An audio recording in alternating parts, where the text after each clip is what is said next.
And good evening. Thanks for being with us. I'm Eric Franke. The Dow dropping 500 points today, the worst drop since 2008. Worries about the global economy are hitting home tonight. The night team's Maria Guerrero spoke with one local business owner who hopes we're not about to ride out another recession, Maria. An uncertain time for a lot of people, Eric. A local advisor says people's nervousness about the stock market went up 30% just today. This is something that is tracked.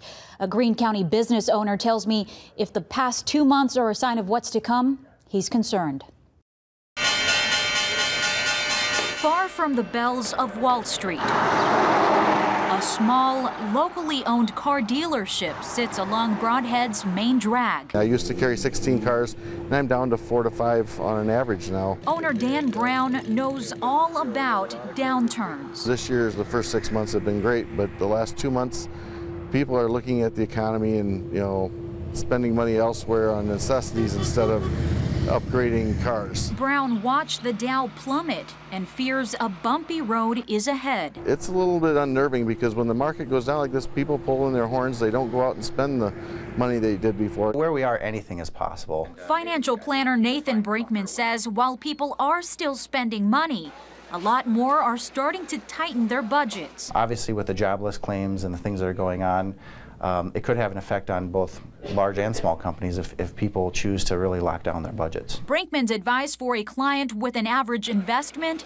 stay the course. If you have a long time to invest in the market, it's usually best to stay put, to make sure that somebody, a third party, a second pair of eyes, has reviewed your portfolio to make sure you're properly diversified. Trying to keep a positive outlook on, the car business. Dan Brown hopes the economy is as resilient as small business owners have had to become. I have 2 deals pending right now on financing. Hopefully tomorrow will be a good day and I'll get an answer from the bank.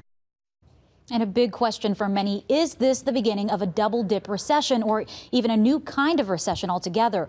Nathan Brinkman says you just really don't know at this point, but also adds there would have been a drop possibly bigger if the federal government hadn't agreed on a debt limit deal like they did. I know a lot of people today talking about maybe now is the time to buy into the market. Maybe that's a silver lining, right? There is a silver lining. That's exactly right. If you do not have a 401k, you're not putting any money into the market. Brinkman says today could be a fantastic entry point into the market. Always looking for the silver lining. Yep. Maria, thanks a lot.